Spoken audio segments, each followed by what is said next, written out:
कि कांग्रेस पार्टी ने जो शाहजहाँ शफात अंसारी थे वो 2016 में जनरल इलेक्शन में चुन के आए, लेकिन कांग्रेस पार्टी ने उनके साथ ऐसा करी कि उनको इस बार टिकट ही नहीं दी। क्या मकसद है आपका, किस मकसद को लेकर आप चुनाव लड़ रहे हैं? जो मुस्लिम लोग हैं, ये जो इनके डॉक्यूमेंट रहते हैं इसमें तो सबसे पीछे है वारिसपुरा, जो पूरा एरिया प्रभाग क्रमांक 7 आता था, उसके अंदर में कोई यहाँ चुनाव लड़ने लायक ही नहीं था।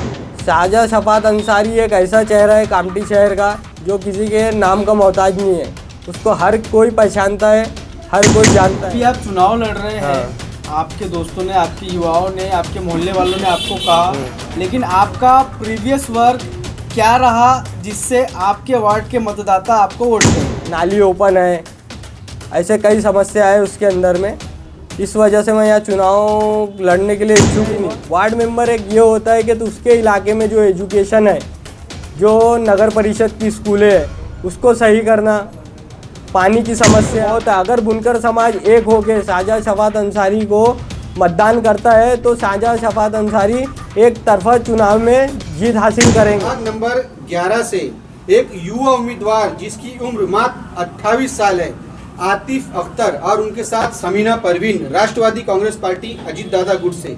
एक युवा उम्मीदवार के क्या विजन है इस चुनाव में, क्या मकसद है आपका, किस मकसद को लेकर आप चुनाव लड़ रहे हैं? हम इस मकसद को लेकर चुनाव लड़ रहे हैं कि हमारे प्रभाग में जिस किस्म से कार्य हुआ है पिछले 5 सालों में, उसको देखते हुए हम यहाँ चुनाव लड़ रहे हैं। हमारे वार्ड में कुछ काम हुआ नहीं। पहली बात तो ये हमारे प्रभाग के अंदर में इस एरिया जो प्रभाग क्रमांक पहले 7 था, वारिसपुरा जो पूरा एरिया प्रभाग क्रमांक 7 आता था, उसके अंदर में कोई यहाँ चुनाव लड़ने लायक ही नहीं था। हरदम यहाँ से कभी नया बाज़ार से, कभी फुटानावली से, ऐसे करके कैंडिडेट लाए गए। यहाँ पे कोई चुनाव किसी को इंटरेस्ट ही नहीं था, बस चुनाव आता था और मतदान को जो दिन रहता था उस दिन अपना चुनाव वोट डाल के आ जाते थे, न उसके बाद उनको कोई लेना था ना देना था। यहाँ पे 2007 में सिर्फ एक कैंडिडेट प्रभाग का, ये जो जब वार्ड था 2007 में, जब यहाँ पे एक शहनाज अख्तर करके एक कैंडिडेट थी जिसको ज़बरदस्ती कैंडिडेट नहीं रहने के लड़ाए थे कांग्रेस पार्टी से और वो चुन के भी आई थी। उसके बाद से ये वार्ड के अंदर में कोई चुनाव लड़ा ही नहीं है। मेरा फर्स्ट टाइम है, मैं यहाँ का रहवासी हूँ प्रभाग क्रमांक 11 का, और जो प्रभाग क्रमांक 11 के अंदर में जो समस्या है, नाली ओपन है, ऐसे कई समस्या है उसके अंदर में, इस वजह से मैं यहाँ चुनाव लड़ने के लिए इच्छुक हुआ। और मेरे जो साथी थे, युवा साथी, उन्होंने भी मुझे फोर्स किया कि तुमको चुनाव लड़ना चाहिए, तुम इस फील्ड में रहते हैं, इस वजह से मैं चुनाव लड़ने के लिए तैयार हुआ। अच्छा, इतनी कम उम्र में आपको पॉलिटिकल समझ है, हमें ऐसा लग रहा है, तो क्या आपको ये पता है कि आपके प्रभाग में टोटल कितनी पॉपुलेशन है और कितने वोटर्स हैं? हम प्रभाग क्रमांक 11 के अंदर में अभी जो इनकी अंतिम यादी आई है उसके अंदर में 4720 वोटर हुए, उसमें से 2600 मुस्लिम वोटर है और 350 वोट एससी है और 100 वोट एसटी है। ये हमारे प्रभाग की रूपरेखा है जिसमें मुस्लिम बहुमूल्य मतदान ज़्यादा है, और मुस्लिम बहुमूल्य होने की वजह से इसमें बुनकर समाज का बहुत बड़ा वोट बैंक है, जिसमें बुनकर समाज के 2000 से 2200 वोट बुनकर समाज के है। क्या वजह थी ऐसी जो आप राष्ट्रवादी कांग्रेस से लड़ना चाहे? बहुत सारी पार्टियां थी, उससे भी लड़ सकते थे आप। शाहजहाँ सेठ के साथ क्यों जाना चाहे, क्यों पसंद करें आपके ऊपर? देखो, सबसे पहले तो आपने सवाल बहुत अच्छा किया कि शाहजहाँ शफात अंसारी को क्यों पसंद किया गया। शाहजहाँ शफात अंसारी एक ऐसा चेहरा है कामठी शहर का जो किसी के नाम का मोहताज नहीं है, उसको हर कोई पहचानता है, हर कोई जानता है। शाहजहाँ शफात अंसारी वो व्यक्ति है कामठी शहर के जो पॉलिटिकल में नहीं रहते हुए भी, जब वो चुनाव नहीं भी लड़े थे, उनकी एंट्री तो चुनाव में 2012 में हुई, लेकिन उससे पहले भी जो उनके काम थे हर किसी की मदद करना, अगर कुछ भी कामठी के अंदर में अनहोनी हो जाए, जैसे कुछ दंगा फसाद, तो शाहजहाँ शफात अंसारी एक ऐसा व्यक्ति था जो सबसे आगे दिखता था। अगर पैसे की प्रॉब्लम है किसी को तो उससे भी उसकी मदद की है वो इंसान ने। ये बताने की कामठी वासियों को तो ज़रूरत नहीं है कि शाहजहाँ शफात अंसारी कौन है कामठी शहर के लिए और उन्होंने क्या किए। अभी आप चुनाव लड़ रहे हैं, आपके दोस्तों ने, आपके युवाओं ने, आपके मोहल्ले वालों ने आपको कहा, लेकिन आपका प्रीवियस वर्क क्या रहा जिससे आपके वार्ड के मतदाता आपको वोट करें? देखो ऐसा था, जैसे किसी की भी कोई भी प्रॉब्लम रहे, जैसे एजुकेशन के मामला हो जाए, जैसे हॉस्पिटल जाना हो, वो लोग मुझसे संपर्क करते थे और उसके ज़रिए मैं उनकी मदद करता था। और रह गई बात वार्ड इलेक्शन लड़ने की, तो पहली बात तो कोई वार्ड मेंबर का ये जो लोगों की सोच है कि नाली साफ़ कराना, झाड़ू माराना, ये सब नहीं है। आज 2022 में हमारे यहाँ की जो नगर परिषद की पूरी अध्यक्ष पद जो था, पूरा कार्यकाल ये समाप्त हो चुका है। उसके बाद भी नाली साफ़ हो रही है, झाड़ू लग रहे हैं, कचरा गाड़ी आ रही है।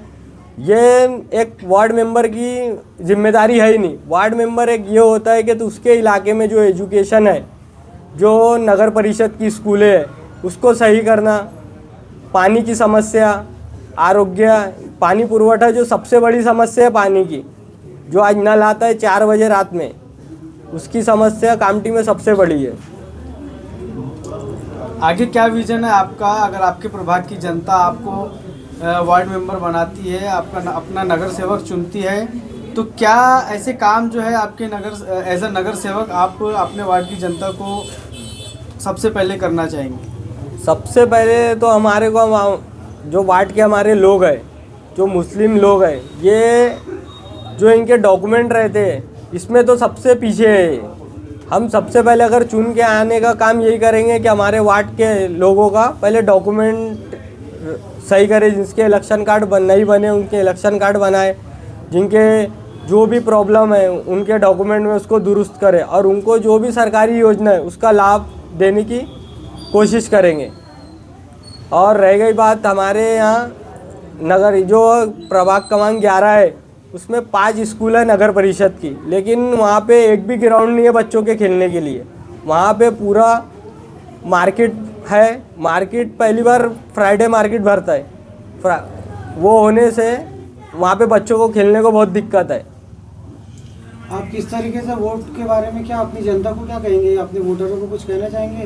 आप अपने प्रभाग की जनता से क्या कहना चाहेंगे? प्रभाग की जनता से यही कहना चाहेंगे, पहले ऐसा था कि पंजा निशान मिलता था, लोग सुबह उठते थे, वोट डालने जाते थे, कोई कैंडिडेट नहीं देखते थे पंजे से कौन है, दूसरे संगठन उससे कौन लड़ रहा है पार्टी से, बस पंजा देखे कि सुबह उठ के एक ही काम था कि उनका पंजे निशान पे बटन दबाना और अपने घर आ जाना। अभी लेकिन कामठी शहर का माहौल ये हो गया है कि कांग्रेस पार्टी ने जो शाहजहाँ शफात अंसारी थे वो 2016 में जनरल इलेक्शन में चुन के आए, लेकिन कांग्रेस पार्टी ने उनके साथ ऐसा करी कि उनको इस बार टिकट ही नहीं दी। या तो कांग्रेस पार्टी का हाल ये रहा है, पहले इलेक्शन कोई आमदार रहे, खासदार रहे, हार भी आए तो दूसरी बार उसका नंबर टिकट के लिए लगाई देती है। शाहजहाँ शफात यहाँ पे विनिंग कैंडिडेट थे, लेकिन उनको दोबारा टिकट ही नहीं दी। टिकट कौन से समाज के लोगों को दी? जो खुद यहाँ की मतदार आबादी में 200 है। और शाहजहाँ शफात वो इंसान है, मुस्लिम होने के साथ साथ एक बुनकर समाज से आते हैं, उनके समाज के यहाँ पे 28,000 वोट है, जो एक विनिंग कैंडिडेट के लिए बहुत है। अगर बुनकर समाज एक होके शाहजहाँ शफात अंसारी को मतदान करता है तो शाहजहाँ शफात अंसारी एक तरफा चुनाव में जीत हासिल करेंगे। और जो लोग सोच रहे हैं कि शाहजहाँ शफात अंसारी बीजेपी के कैंडिडेट है, बीजेपी ने उनको खड़े करा है, तो ये सब उनके वहम है। अगर तुम एक तरफा होके शाहजहाँ शफात अंसारी को वोट करते हो तो शाहजहाँ शफात अंसारी 100% यहाँ पे कामठी में एक तरफा चुन के आने वाला कैंडिडेट है, जिसके पास हर चीज़ का पावर है। हर चीज़ बोले तो दम खम हर चीज़ का पावर लगता है वो इंसान। और मैं अपने प्रभाग की जनता को यही कहना चाहूँगा कि इस बार सोच समझ के वोट करें और घड़ी निशान को देख के, घड़ी निशान के चिन्ह की बटन दबा के जो जितने भी कैंडिडेट है और भी प्रभाग से जो लड़ रहे हैं उनको कामयाब करें। और सबसे पहली बात ये है कि चुन के तो आ जाएंगे जो भी पार्टी से लड़ रहे हैं, लेकिन एक होता है फाइनेंस। जो महाराष्ट्र में गवर्नमेंट रहती है, जो उसका फाइनेंस मिनिस्टर रहता है, वो फंड रिलीज़ करता है नगर परिषद को। तो वो अभी के पोजीशन में अजित पवार जी जो है, राष्ट्रवादी कांग्रेस पार्टी अजित पवार गढ़ के वो फाइनेंस मिनिस्टर है।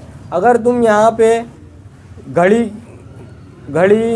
के चिन्ह की बटन दबा के शाहजहाँ शफात को नगर अध्यक्ष बनाते हैं और उसके साथ जो उसके नगर सेवक लड़ रहे हैं उनको भी चुन के देते हैं, तो ये बात तो तय है कि कामठी में फंड की कोई समस्या नहीं आएंगी और कामठी की जो विकास है उसकी में तेज़ी आएंगी।